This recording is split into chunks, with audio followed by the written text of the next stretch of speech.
하나님 말씀은 구약성경 창세기 21장입니다. 8절로 13절까지 제가 봉독합니다. 구약성경 26쪽 창세기 21장 8절부터 13절까지 제가 봉독합니다. 아이가 자라매 젖을 떼고 이삭이 젖을 떼는 날에 아브라함이 큰 잔치를 베풀었더라. 사라가 본즉 아브라함의 아들 애굽 여인 하갈의 아들이 이삭을 놀리는지라. 그가 아브라함에게 이르되 이 종과 이 아들을 내쫓으라. 이 종의 아들은 내 아들 이삭과 함께 기업을 얻지 못하리라 하므로 아브라함이 그의 아들로 말미암아 그 일이 매우 근심이 되었더니 하나님이 아브라함에게 이르시되 내 아이나 내 여종으로 말미암아 근심하지 말고 사라가 내게 이른 말을 다 들으라. 이삭에게서 나는 자라야 내 씨라 부를 것임이니라. 그러나 여종의 아들도 내 씨니 내가 그로 한 민족을 이루게 하리라 하시니라. 아멘. 한 주간도 평안하셨습니까? 네. 어느덧 세월이 흘러서 이제 아브라함이 100세에 얻은 두뚱이 아들이 젖을 떼는 때가 됐습니다. 히브리인들은 3살 혹은 4살쯤 되어서 젖을 떼었다고 그래요. 그러니까 이삭의 나이가 한 3, 4살 정도 되는 것입니다. 그의 형 이스마엘은 14살에 이삭이 났으니까 그 나이가 17세, 18세 정도 됩니다. 지금으로 따지면 고등학교 1, 2학년 정도 나이가 되겠죠. 그러니까 첫째 아이는 많이 컸고 이 늦둥이는 이제 젖을 떼는 그런 상황이 된 것입니다. 이 이스마엘과 이삭은 참 공통점이 많습니다. 둘 다 아브라함의 아들이라 하는 것도 공통점이겠지만 특별히 하나님께서 태어나기 전에 이름을 지어주신 자라 하는 면에서도 공통점이 있습니다. 부엘라헤로이에서 하갈에게 하나님께서 그 아이 이스마엘의 이름을 지어주셨고, 태어나기도 전에 하나님이 아브라함에게 또 사라에게 2번 나타나셔서 그 아이의 이름을 지어주셨죠. 그러니까 두 사람은 다 하나님으로부터 이름을 지음받은 사람이라 하는 공통점을 가집니다. 또 두 사람 다 하나님께서 민족을 이루겠다 하는 약속을 받은 사람입니다. 물론 이삭에게는 우리가 여지까지 일본 본문에 나오지 않지만 뒤쪽에 가면 하나님의 언약을 확인하는 내용들이 나오는데, 아브라함에게 언약한 바가 뭡니까? 내가 너로 민족을 이루게 하겠다. 큰 민족을 이루게 하겠다.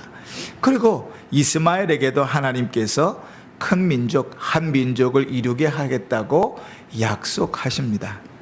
여러분, 우리가 예전에 12장을 살펴볼 때 말씀을 나눴었습니다. 자식을 낳는 것은 어려운 일이 아닙니다. 그죠? 자식을 많이 낳을 수도 있습니다. 그 자식들이 또 자식을 많이 낳을 수도 있어요. 그러나 내가 자식을 낳아서 민족을 이룬다는 것은 다른 일입니다. 자식을 낳아서 가문이 된다는 말은 그렇게 어려운 일이 아닐 수 있지만, 자식을 낳아서 민족이 된다는 것은 대단히 쉬운 일이 아닙니다. 근데 하나님이 두 사람에게 다 민족을 이루게 하겠다고 약속하십니다. 그리고 세상적으로 보면 이삭보다는 14살이 많은 형인 이스마엘이 훨씬 더 자수성가해서 출세합니다. 이스마엘이 12명의 아들을 낳거든요. 그 12명의 아들을 낳고 그들로 인해서 큰 민족들을 이루어가기 시작합니다. 반면에 이삭은 14살이 어리지만 자식이 몇 명이었어요? 쌍둥이 딸랑 둘이었습니다. 그죠? 에서와 야곱. 하나님께서 민족을 이루겠다고 하는 그 씨는 뭐라 그럴까요? 하나님께서 이삭에게 민족을 이루겠다 하는 그 증거는 언제쯤에나 보여집니까? 야곱이 12아들을 낳을 때에 비로소 보여지기 시작하는 것이지요. 그러니까 세상적으로도요, 이삭은 한참 느립니다. 이스마엘에 비하면 14년이나 어리고, 진행되는 일들도, 성공하는 것들도, 약속이 이루어지는 것들도 다 느립니다. 더더군다나 이스마엘은 서자지만 장자입니다. 그리고 이삭은, 늦둥이 이삭은 적자지만 차자이죠. 당시의 전통과 문화를 따라서 유산은 누가 더 많이 물려받습니까? 장자가 당연히 물려받는 것입니다. 그것은 선택할 수 있는 것이 아닙니다. 내가 먼저 태어나리라 선택해서 태어난 사람은 아무도 없습니다. 그죠? 태어나 보니까 내가 있었고, 살다 보니까 동생이 생기는 거예요. 그렇게 태어났으니 세상의 제도는 먼저 태어난 장자에게 그 유산을 물려주는 것, 기업을 물려주는 것이 당연한 일이었습니다. 아브라함도 그렇게 생각했어요. 이삭을 낳기 전까지만 해도 아브라함도 이스마엘이 내 뒤를 이어서 이 기업을 이어받을 것이라고 생각했습니다. 하나님께 그렇게 기도하면서 말했을 정도니까요. 이스마엘이나 잘 커서 대를 잘 잇기를 원합니다. 그게 아브라함의 말이지 않습니까? 자, 그런데 우리가 성경을 쭉 읽어가면, 우리는 이미 성경에 대한 지식들이 있으니까요. 하나님은 누구를 내세우시죠? 이스마엘은 다 숨겨버리시고 이삭을 내세우십니다. 오늘 우리가 읽은 본문에서도요, 자세히 보면 하나님은 의도적으로 이스마엘을 숨기십니다.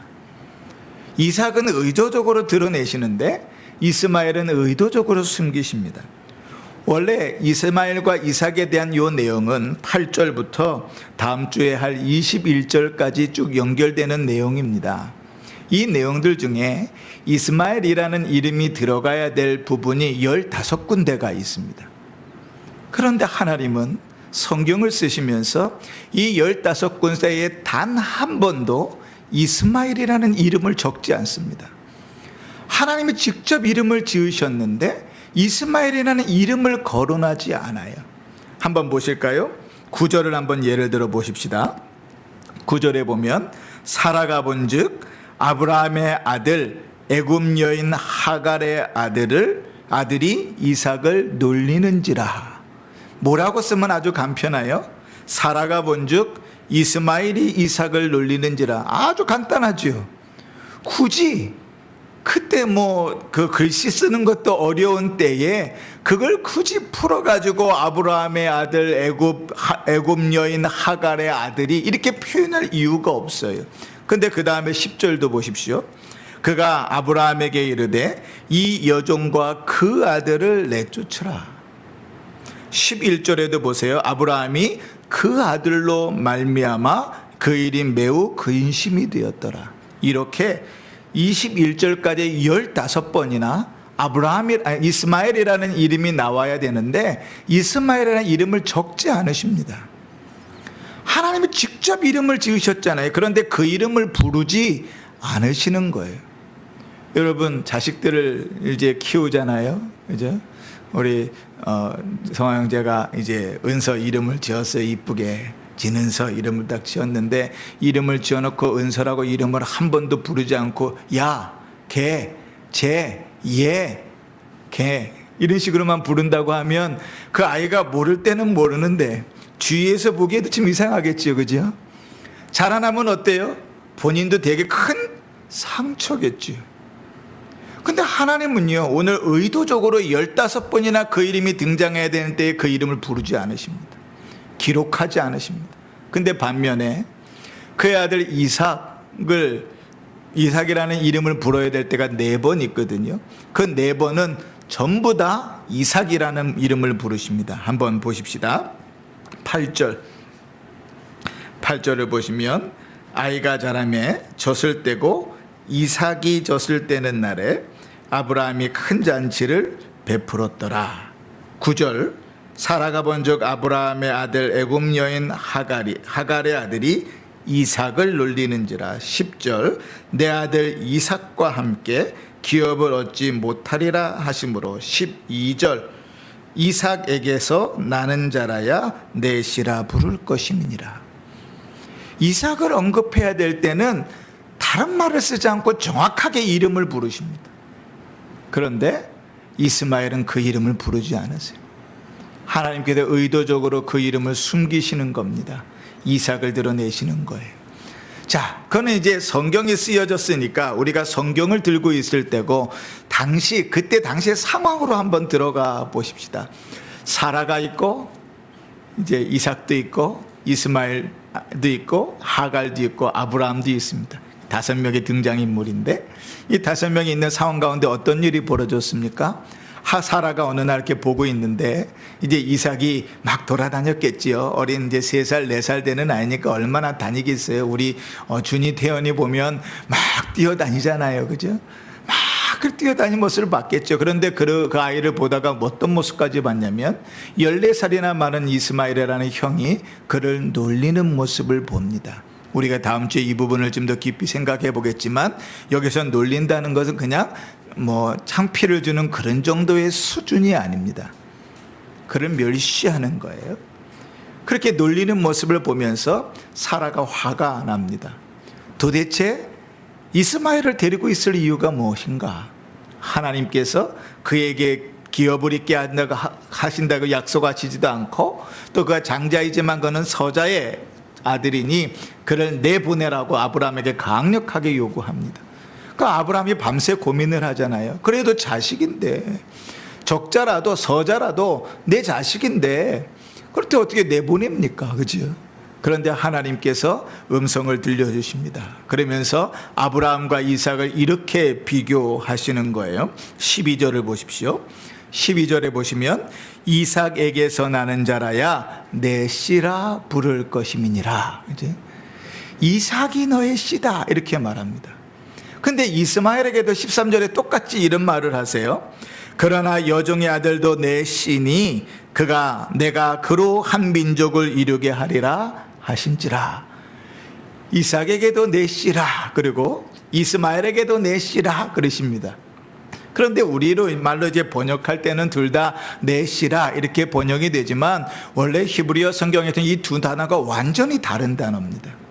의미 자체가 달라져 버리는데 이삭에게는 이렇게 말하는 겁니다. 이삭에게서 나는 자라야 내 씨라 이런 말을 직역하면 이렇게 됩니다. 왜냐하면 너에게 속한 씨는 이삭 안에 있기 때문이다 이렇게 말하는 거예요. 하나님께서 약속하신 민족을 이루겠다는 그 씨가 누구에게 있다고요? 이삭 안에 담겨져 있다고. 그러니 이삭을 통해서 그 일을 이루겠다고 약속하시는 거예요. 그러니까 그 옛날에 하나님이 계속 언약해 왔던 그 일들을 다시금 확인시켜 주시는 겁니다. 그런데 13절에 이스마엘에게 여종의 아들도 내 씨니 하는 이 내 씨라 하는 말은 아주 단순하게 핏줄이라는 의미입니다. 엄마가 누구든 상관없이 그냥 아브라함의 피가 섞인 핏줄일 뿐이다 이 얘기. 하나님께서 그를 통하여 무엇을 행하겠다고 약속하지 않으셨습니다. 완전히 다른 두 길이죠. 그냥 우리가 성경을 읽을 때는 넷이 똑같은 말을 표현하지만 하나님은 그들을 완전히 정확하게 나누어 버리십니다. 그러면서 이삭을 강조하시는 거죠. 그는 내 핏줄이기 때문에 내가 네 핏줄이라서 민족을 이루게는 하겠다. 그러나 너에게 약속한 그 일은 누구에게 이루겠다고요? 이삭 그의 안에 있기 때문에 그를 통하여 그 일을 이루어 가겠다. 아브라함에게도 역시 하나님이 이삭을 강조하여 드러내는 것입니다. 그런데 한번 생각해 보십시오. 여러분, 태어나긴 누가 먼저 태어났어요? 이스마엘이 먼저 태어났어요. 야곱이나 에서처럼 쌍둥이로 태어나서 네가 형이네 내가 형이네 막 주먹 멱살 잡고 싸운다면 모를까? 나이 차가 몇 년이 납니까? 14살이나 차이가 납니다. 누가 봐도 기업은 누가 이어야 돼요? 이스마엘이 이어야 됩니다. 서자의 자식이긴 하지만 하갈을 아브라함이 저 밖에 나서 몰래 나갖고 들어온 아들이 아닙니다. 사라가 자기의 여종을 주어서 낳게 한 아들이니 당시의 관례를 따라서는 합법적인 아들입니다. 그런데 하나님께서 그 아들을 거둬내시는 거예요. 그 아들을 숨겨버리시는 겁니다. 그리고 누구를 드러내세요? 14살이나 어린 지금 3, 4살밖에 되지 않은 이삭을 하나님께서 드러내고 계시는 겁니다. 내가 그를 통하여 일할 것이고 내가 그를 선택하였고 내 뜻은 그를 통하여 이룰 것이라고 하나님께서 약속하시는 것이죠. 그러면 뭘 근거로 그럽니까? 어떻게 그렇게 됩니까? 왜 그렇게 됩니까? 좀 설득을 시켜보십시오 라고 이야기한다면 딱 한마디로 정리가 됩니다. 무엇인가 하면 내 맘이다. 뭐라고요? 내 맘이다. 하나님께서 뭐라고 그러신다고요? 내 맘이다. 그를 좀 어려운 표현을 하면 하나님의 주권이다. 하나님이 주인이시기 때문에 내 마음이라. 하나님 마음대로 그 일을 행하시는 거예요. 내가 이삭을 택하고 내가 이삭을 통하여 언약하고 내가 이삭을 통하여 그 약속을 지키겠다고 한 것이 이유가 무엇인가? 내 마음이다. 하나님께서 주님의 마음대로 이삭을 택하시고 그 일을 이루어 가시는 겁니다. 이런 경우가 그의 아들 때에도 또 있습니다. 이제 이삭이 아들을 낳았는데 쌍둥이였어요. 이름이 뭐죠? 네, 에서와 야곱이죠. 그죠? 에서와 야곱입니다. 에서와 야곱을 낳아가지고, 이제 에서가 장자의 그 권을 이어받아야 돼요. 이삭은 당연히 에서가 그 기업을 이어받을 것이라고 생각했습니다. 그런데 하나님은 뱃속에 있을 때부터 뭐라 그러시죠? 그들이 각기 민족을 이룰 것인데, 두 민족의 태중에 있는데 큰 자가 작은 자를 섬길 것이다. 하나님이 누굴 택하셨어요? 야곱을 택하셨다고요. 둘째를 택하셨다고요. 아니 어떻게 그럽니까? 태어나기는 에서가 먼저 태어났는데요, 간만에 차라도 먼저 태어난 것이 장자지요. 우리의 관례는 그렇습니다. 우리가 선택하고 태어납니까? 하나님께서 그렇게 보내시는 것 아닙니까? 그러니까 그것을 그대로 받아가지고 하나님께서 보내시는 대로 그가 기업을 이을 것이라고 생각하는데, 하나님은 아니라 그러십니다. 야곱을 택하십니다. 왜 그럴까요? 하나님의 마음대로. 오늘 우리가 읽은 창세기 21장에 대한 주석이 신약 성경에 2군데 나오는데 그 중에 한 군데가 로마서 9장입니다.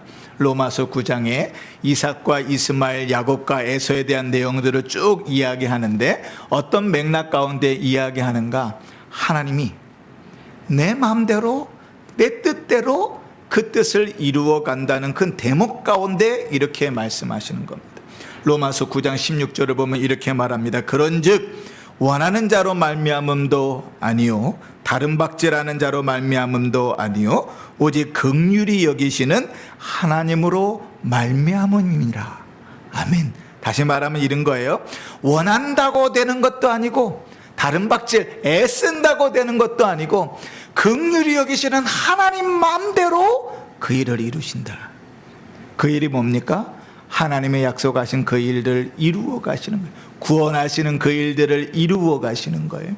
그래서 9장 18절에도 이렇게 말합니다. 그런즉 하나님께서 하고자 하시는 자를 긍휼히 여기시고 하고자 하시는 자를 완악하게 하시는 일. 하나님이 택하셨다고요. 그러면서 그 말씀 뒤에 우리가 너무나 잘 아는 토기장이의 비유가 나옵니다. 토기를 만드는 토기장이가 진흙을 가지고 어떤 그릇을 만들든지 그것은 토기장이의 마음이다. 그릇을 만들어 놓고 그것을 요강으로 쓰든지 밥그릇으로 쓰든지 마음에 안 들어서 깨어버리든지 그건 누구의 마음이다? 토기장이의 마음이다. 그치? 그것을 신학적으로는 하나님의 주권 이렇게 말합니다. 자, 그러면 하나님의 이 주권이 이스마엘을 숨기시고 이삭을 드러내시면서 하나님께서 하시고자 하는 그 일들을 이루시는 하나님의 주권이 오늘 나에게는 무슨 관계가 있을까요? 이 말씀을 읽어가면서 우리에게는 어떤 은혜가 있을까요? 사랑하는 성도 여러분, 이 자리에 주일을 맞아서 주 앞에 나와 예배하는 우리들은 그렇게 하나님께서 택하셔서 구원받은 자들입니다. 하나님의 마음대로 하나님의 뜻대로 하나님의 주권 가운데서 택하셔서 우리를 구원하셔서 우리가 이 자리에 나와 예배를 드릴 수 있는 겁니다. 여러분, 세상적으로 한번 생각해 보십시다. 아까 이스마엘을 얘기했으니까요. 이스마엘이 장자의 고난을 받는 것이, 이스라엘이 기업을 얻는 것이 불법이든가요? 아니요, 합법적입니다. 그냥 외형적으로 한번 보십시다. 이삭과 이스마엘을 비교했을 때 누가 더 훨씬 먼저 출세했습니까? 그죠? 이스마엘이 훨씬 더 먼저 출세했습니다. 인간적으로 볼 때는 누구나 이스마엘의 편을 들어야 되는 것이 맞습니다. 그런데 하나님께서 노 하시고 하나님께서 숨기시면 그는 하나님의 은혜를 입을 수 없는 거예요. 그 모든 것을 다 가졌다 할지라도 하나님의 은혜의 장중에 들어올 수가 없는 겁니다. 누구만이 하나님의 은혜의 장중에 들어올 수 있습니까? 주님께서 택하신 자, 주의 은혜를 입은 자만이 주의 은혜 가운데로 들어올 수 있는 겁니다. 그러면 여러분, 우리에게 적용해 보십시다. 저 밖에 있는 사람들하고 우리하고 비교했을 때 저 사람들보다 우리가 훨씬 더 나았습니까? 구원받을 만합니까? 그래서 여기 앉아있을 만한 자격이 있는 것 같습니까? 그지요? 뭐 별반 다르지 않은 것 같아요. 그지? 저들이 더 나을 수도 있어요. 착하게도 살고 열심히도 사는 사람들도 얼마나 많은지 몰라요. 그죠? 그들과 우리를 비교했을 때 외적으로는요, 우리가 훨씬 더 열세일지 몰라요. 외적으로 우리가 더 낫다고 해도 우리가 구원받을 자격이 있느냐라고 물었을 때 사실 우리는 장담할 수 없어요. 그럼에도 불구하고 우리가 은혜를 입어 예배의 자리에 나오고 은혜를 입어 기도할 수 있고 은혜를 입어 하나님의 인도하심을 받는 이유는 뭡니까? 하나님 마음이니까요. 그죠? 하나님 마음이니까. 여러분, 여기서 우리가 사실은 감동을 해야 됩니다. 그죠? 받을 자격이 없다는 것을 인정하면 그 순간에 우리에게 주어지는 것은 감사여야 됩니다. 그러니 우리가 제대로 예수를 믿었다면, 제대로 신앙생활의 길들을 걸어간다면 그 인생에 감사하지 않을 수 없습니다. 어떠한 어려움 가운데 있을지라 우리가 바른 신앙 가운데 서 있다면 하나님을 바라보지 않을 수가 없는 것이죠. 왜요? 주님의 마음대로, 하나님 뜻대로, 하나님 원하시는 대로 나를 택하셔서 세우셨으니까요. 의견을 우리에게 묻지도 않으셨어요. 우리에게 자격의 기준을 두시고 노력해라, 이 정도까지 되면 내가 구원해 줄게, 요구하지도 않으셨어요. 돈을 이만큼 벌어라, 교회에 헌금을 1억씩 하면 그 다음부터 내가 구원해 줄게, 요구하지도 않으셨어요.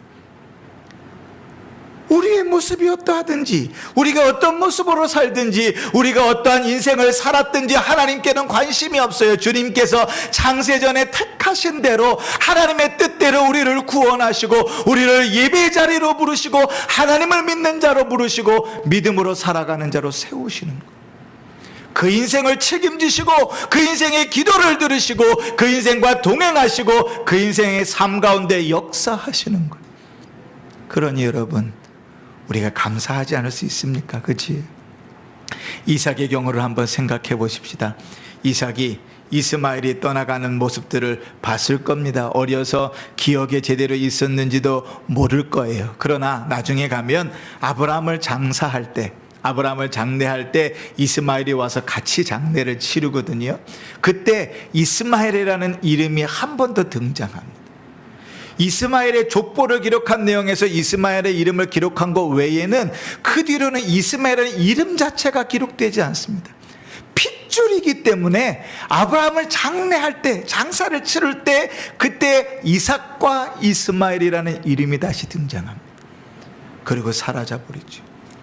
이삭은 자기의 형이 있다는 것을 압니다. 당시 문화와 관례 가운데서 그가 서자이지만 장자의 권한을 받을 자격이 있다는 것도 압니다. 그러나 그 모든 것을 자기가 왜 받았다고 압니까? 하나님의 뜻대로, 하나님이 택하셔서 하나님의 주권 가운데 그 일이 이루어졌다는 사실을 압니다. 그래서 여러분, 성경에 나오는 많은 인물들 중에 어려서부터 어른까지의 인생이 쭉 기록된 인물들 중에요, 신앙에 참 신실한 사람의 모습으로 보여지는 인물은 별로 없습니다. 그 중에 한 사람이 이삭입니다. 이삭은 그 어린 나이에 중고등학교 때 되는 지금의 쫓겨나는 이스마엘 나이쯤 될 때에 그의 아버지가 그를 죽여서 제사를 드리겠다고 칼로 죽이는데도 아멘 하고 받았던 자가 그입니다.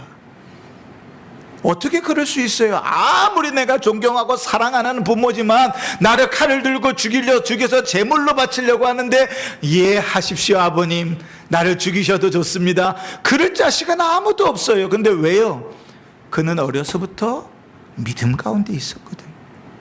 신실한 믿음 가운데 살아갑니다. 그것이 어디로부터 시작됐을까 추론해 보면 그가 어떠한 선택을 받고 어떠한 인생으로 살아가는지를 정확하게 알고 있는 자이기 때문에 그렇습니다. 그러니 사랑하는 성도 여러분, 오늘 우리가 이삭을 보면서 우리 자신의 현주소를 봅니다. 그지? 아까도 말씀드렸지만 우리는 하나님으로부터 감사할 이유가 충분한 자입니다. 왜냐하면 구원받을 이유가 없거든요. 구원받을 자격이 없거든요. 구원받기 위하여 주 앞에 어떠한 노력을 한 적도 없거든요. 심지어는 주께서 구원하셨음에도 불구하고 구원받은 자답게 살지도 못했거든요. 그런데도 주님께서 우리를 그 뜻대로 택하시고 구원하셔서 우리가 하나님 앞에 나와 예배할 수 있는 것 아니겠습니까? 그 하나님의 인도하심을 따라 살아갈 수 있는 것 아니겠습니까? 문제를 만날 때마다 그 하나님 앞에 하나님 도와주십시오 라고 기도할 수 있는 것 아닙니까? 그치요?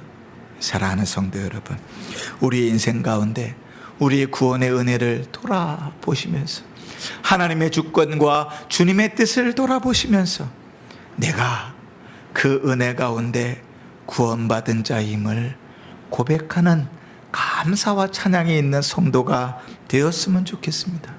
그렇게 하나님께서 택하신 자를 하나님은 끝까지 책임져 가십니다. 하나님께서요, 그렇게 이삭, 야곱으로 시작하여 만들어진 이스라엘 민족을 어려움 가운데서 부르실 때 이사야 선지자를 통하여 이런 말씀을 하십니다. 이사야 43장 한번 찾아보실까요? 43장 1절부터 보시면 제가 읽겠습니다. 이사야 43장입니다. 1절부터 야곱아, 너를 창조하신 하나님께서 지금 말씀하시느니라. 이스라엘아, 너를 지으신 이가 말씀하시느니라. 너는 두려워하지 말라. 내가 너를 구속하였고 너를 지명하여 불렀나니 너는 내 것이라. 내가 물 가운데로 지날 때에 내가 너와 함께 할 것이라.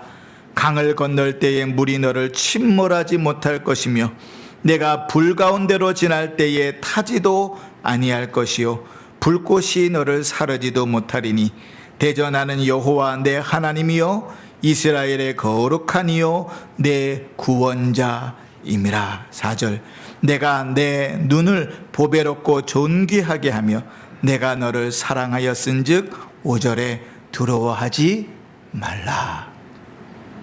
사랑하는 성도 여러분, 하나님의 뜻대로 택하신 자들을 하나님께서 이렇게 동행하시고 하나님께서 이렇게 이끌어 가시는 것입니다.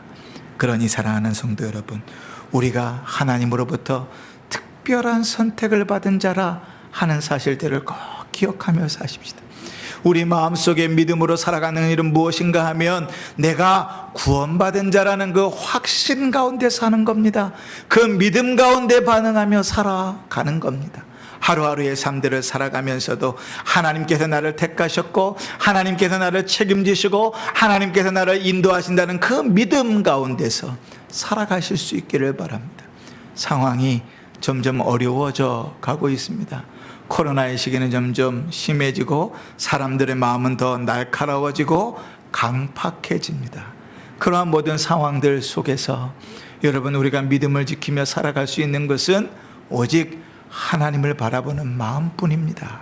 그러니 사랑하는 성도 여러분, 이번 한 주간도 이삭과 이스마엘의 경우에서 보듯이 하나님께서 우리를 그 뜻대로 택하시고 구원하시고 인도하시는 줄을 믿고 그 믿음 가운데 온전히 살아가 승리하는 삶, 평안한 삶, 주를 의지하는 삶을 살아가시기를 주의 이름으로 축원합니다. 아멘.